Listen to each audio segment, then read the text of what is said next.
Hi, welcome back to our channel. இன்றைக்கி இந்த வீடியோவில் பழமொழிகள் பற்றி பார்க்கலாம்.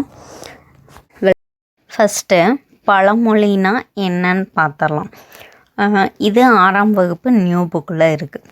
விரிவான கருத்தை சுருக்கி சொல்வதே பழமொழியின் சிறப்பு. சான்றாக சுத்தம் சோறு போடும் எனும் பழமொழி தரும் பொருளை காண்போம். சுத்தம் நோயற்ற வாழ்வை தரும். உடல் நலமே உழைப்புக்கு அடிப்படை. உழைத்து தேடிய பொருளால் உணவு, உடை, உறைவிடம் ஆகியவற்றை பெறுகிறோம். இவை அனைத்திற்கும் சுத்தமே அடிப்படை. இதிலேருந்து நமக்கு என்ன புரியுது? விரிவான கருத்தை சுருக்கி சொல்வதே பழமொழியோட சிறப்பு. அப்புறம் சில பேரா கொடுத்துருக்காங்க. இதுலேருந்து சில கொஸ்டின்ஸ் கேட்டிருக்காங்க. என்னன்னு பார்க்கலாம். ஃபஸ்ட் கொஸ்டின் என்ன கேட்டிருக்காங்க? பழமொழியின் சிறப்பு என்ன? பழமொழியோட சிறப்பு என்ன? விரிவாக சொல்வதா, பழமையை சொல்வதா, அல்லது சுருங்க, அல்லது பழமொழிகளில் சொல்வதா? பழமொழினா இப்போ தான் பார்த்தோம், விரிவான கருத்தை சுருங்க சொல்வது. ஆன்சர் சுருங்க. அடுத்த, நோயற்ற வாழ்வை தருவது சுத்தம். பேராவிலேருந்து உடல் ஆரோக்கியமே டேஸுக்கு அடிப்படை. உழைப்புக்கு.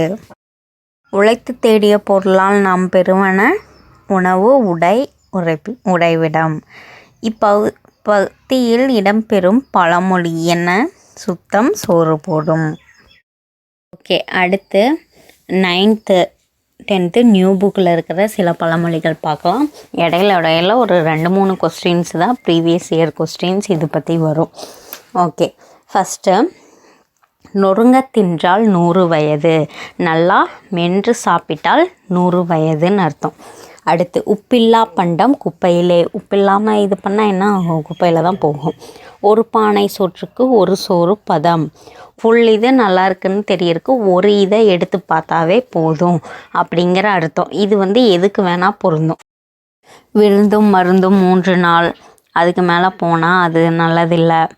அளவுக்கு மிஞ்சினால் அமுதமும் நஞ்சு. எதையும் அளவோடு அனுபவித்தல் வேண்டும். உப்பிட்டவரை உள்ளளவும் நினை. நெல்லுக்கு பாய்கிற தண்ணீர் புல்லுக்கு பாய்வது போல. தண்ணீர் வெந்நீர் ஆனாலும் நெருப்பை அணைக்கும். மெல்லப்பாயும் தண்ணீர் கல்லையும் கரைக்கும். கிணற்று தண்ணீரை வெள்ளம் கொண்டு போகாது. தட்டான் பூச்சி தாளப் பறந்தால் தப்பாமல் மழை வரும். இது ஒரு அறிவியல் செய்தி. இளமையில் கல்வி சிலைமேல் எழுத்து. இளமையில் கற்பது என்றும் நிலைத்து நிற்கும். சித்திரமும் கைப்பழக்கம் செந்தமிழும் நாப்பழக்கம். கல்லாடம் படித்தவரோடு சொல்லாடாதே. கற்றோருக்கு சென்ற இடமெல்லாம் சிறப்பு. பார்த்ததுலேருந்து ஒரு கேள்வி கேட்டிருக்காங்க. பழமொழியில் விடுபட்ட சொற்களை நிறைவு செய்க. தண்ணீர் டேஸ் ஆனாலும் நெருப்பை அணைக்கும். என்னன்னு பார்த்தோம்? தண்ணீர் வெந்நீரானாலும் நெருப்பை அணைக்கும்.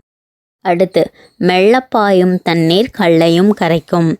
இது ஒவ்வொன்றும் நீங்கள் படித்து பார்த்துட்டு பொறுமையாக யோசித்தாவே அதோட மீனிங் நமக்கு தெரிஞ்சிடும். மெல்லப்பாயும் தண்ணீர் கல்லையும் கரைக்கும். பழமொழியின் பொருள், தொடர்ந்து முயன்றால் தடைகளை தாண்டலாம். மீதியெல்லாம் பாருங்கள், தண்ணீர் கொண்டு கல்லை கரைக்கலாம். இது ஓகே, இது நார்மல். இது தண்ணீர் மெதுவாக பாயும், கல் எப்போதும் கரையும் தன்மை கொண்டது. இதெல்லாம் நேரடி பொருள். ஆனால் அதை சொல்கிற உட்பொருள் என்ன? அந்த பழமொழிக்கான பொருள் தொடர்ந்து முயன்றால் தடைகளை தாண்டலாம். அடுத்து, பொருத்தமான பொருளை தெரிவு செய்க. உப்பிட்டவரை உள்ளளவும் நினை. அதிலே இருக்குது நன்றி மறவாமை. இது ஓல்டு 9th 10th புக்கில் இருக்கிறது. பழமொழிகள்னால் என்னன்னு சொல்லியிருக்காங்க? மரபு தொடர்கள், உண்மை தொடர்கள் அமைத்து எழுதுதல் போலவே பழமொழிகளையும் அமைத்து எழுதுவர். இதனால் சொல்லப்போகும் கருத்து எளிதில் விளங்கும். எக்ஸாம்பிளுக்கு, சுடர் விளக்காயினும் தூண்டுகோல் வேண்டும். இப்போது ஒரு விளக்கு இருக்குது, அதுக்கு தூண்டுகோல் இல்லாமல் அது எரிய முடியுமா? இல்லை. அந்த மாதிரி தான் ஒரு மாணவி இருக்காங்க. அவங்க ஃபஸ்ட் மார்க் எடுக்கிறதுக்கு அவங்களுக்கு உதவுறது யார்? பெற்றோரும் ஆசிரியரும். மாணவிங்கிறது விளக்கு, தூண்டுகோளுங்கிறது அவங்களோட பெற்றோரும் ஆசிரியரும். அப்படிங்கிற இதோட என்ன ஒரு உவமைப்படுத்தி சொல்லியிருக்காங்களா? இந்த மாதிரி தான் பழமொழியிலையும் வரும் அப்படின்னு சொல்கிறாங்க. ஓகே, ஃபஸ்ட்டு என்ன கொடுத்துருக்காங்க, சுடர் விளக்காயினும் தூண்டுகோல் வேண்டும், நோயற்ற வாழ்வை குறைவற்ற செல்வம், உழைப்பின்றி ஊதியமில்லை, பதறாத காரியம் சிதறாது, அழிவே ஆற்றல். இந்த மாதிரி நிறையா பழமொழிகள் கொடுத்துருக்காங்க. அது நான் அப்படியே டிஸ்பிளேயில் காட்டுறேன், பாஸ் பண்ணி பார்த்துக்குங்க. நம்ம கேள்விப்படாமல் கொஞ்சம் டிஃப்ரெண்ட்டாக இருக்கிறது இல்லை கொஞ்சம் கஷ்டமாக இருக்கிறது வேணால் நான் சொல்கிறேன். இதெல்லாம் நம்ம பார்த்தது தான், ஆல்ரெடி நமக்கே தெரியும். இது போன டைம் கேட்டிருந்தாங்க, அரசன் நின்று கொள்வான் தெய்வம் நின்று கொள்ளும்.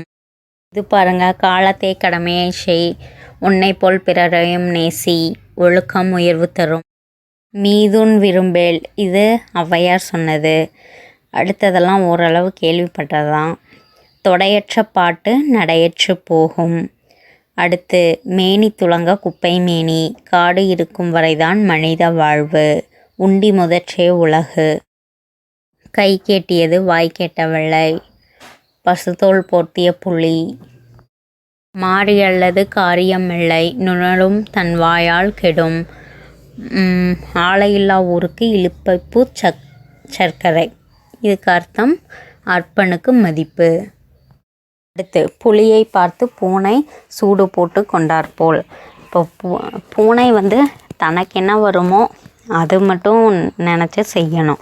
ஆனால் புலியை பார்த்து செஞ்சதுனால அதுக்கு தேவையில்லாத இதுதான், அதைத்தான் சொல்ல வராங்க. அடுத்து, தொழுத கையுள்ளும் படை ஒடுங்கும்.